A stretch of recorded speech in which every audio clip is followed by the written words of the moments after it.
célula cancerosa, ela passa a viver sem oxigênio. E ela passa a viver sob fermentação.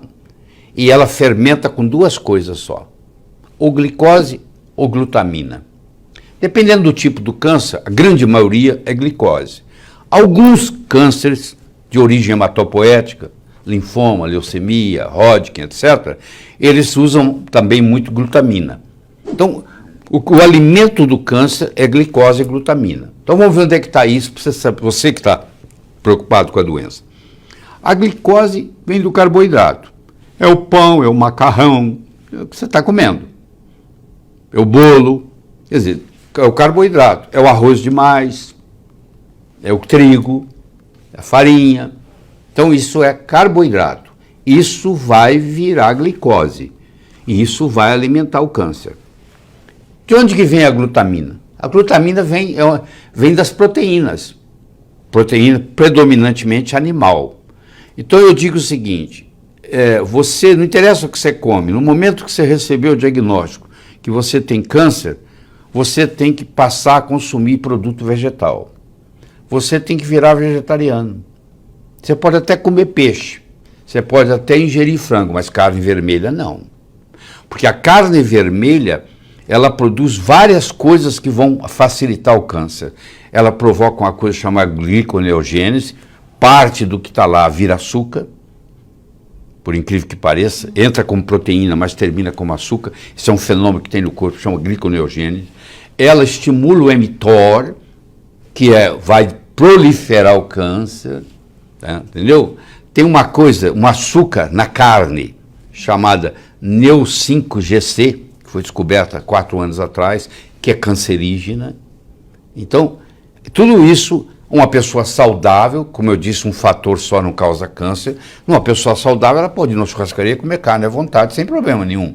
Agora, uma pessoa que está com processo de câncer, ou que teve câncer e está preocupado com a recidiva, ele vai ter que cortar essa carne vermelha, entendeu? Ele vai ter que cortar o carboidrato. Ele vai ter que restringir a quantidade de comida que ele come. Porque você está comendo mais do que você deveria. Ficou muito fácil. Você vai lá na era paleolítica, 12, 15 mil anos atrás, não sobrava comida, não tinha geladeira para guardar, entendeu? Você comia e acabou, não vou acordar de noite para comer. Isso não existe, não existia iluminação nenhuma, nem o fogo, não tinha 300 mil anos atrás, não tinha fogo. Então, como é que eu vou acordar à noite, está escuro? Tá? Então, a pessoa passava muito tempo sem comer. E esse é um dos grandes segredos da saúde. Você limitar o número de horas que você come no dia. Então você decide assim, como é o meu caso, comer das 7 da manhã às 4 da tarde. Eu tomo meu café da manhã por volta de 7 horas, eu almoço por volta de meio-dia, 1 hora, e eu tomo um lanche discreto às 4. Sabe quando que eu vou comer de novo? No dia seguinte. Você pergunta, mas o que você faz no jantar? Eu faço uma limonada quente. Eu espremo limão com água quente. Quando eu termino, eu quero que você experimente isso, quando eu termino de tomar aquele limão com água quente, quando eu termino, se você me oferecer meu prato favorito, eu tenho náusea. Eu não quero. Acabou a fome. Tira a fome totalmente. E isso faz toda a diferença. Isso faz um diabético curar. É curar mesmo, não estou falando a palavra curar. Tem trabalhos publicados na literatura, se alguém me questionar, de diabéticos que eram insulina dependente, que passaram a usar esse regime de só comer 6 horas, porque para o diabético tem que ser só 6 horas por dia, e melhora tudo, desmama da insulina, faz tudo, só porque ele agora tem o chamado jejum intermitente. E esse jejum intermitente, o Dr. Cifre, que é o grande herói no momento, na área do câncer, está usando isso em combinação, por exemplo, com oxigênio hiperbárico, com resultados espetaculares, espetaculares. E com produtos que ainda não estão no mercado, que chama DON, D-O-N, que bloqueia a glutamina, como ele não pode fazer lá, podem fazer na Turquia, tem estudos em Istambul, tem estudos em Alexandria, no Egito, que estão publicados nos jornais americanos, científicos.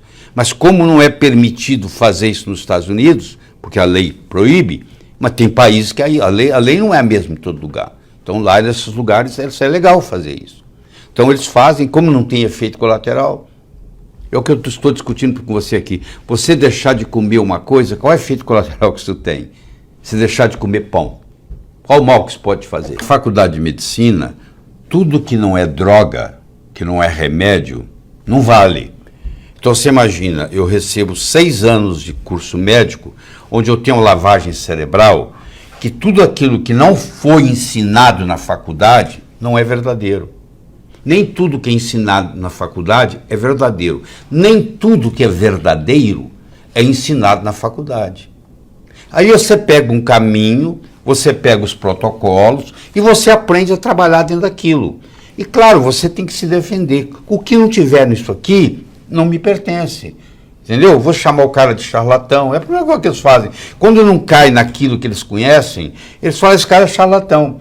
Só que hoje a informação está democratizada. Uma pessoa como você que está me assistindo, inteligente, você vai para a internet, você entra no Amazon.com, daqui 2, 3 dias você está sabendo mais do que aquele médico.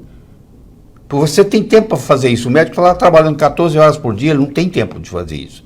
Então, e também o seguinte, é o apoio. No momento que eu saio da boiada, você sabe que se tiver uma boiada indo numa estrada e tiver um buraco, e o primeiro boi cair dentro do buraco, tudo que vem atrás cai, porque a referência do boi de trás é o traseiro do boi da frente. Como o traseiro do boi da frente desceu, ele desce junto.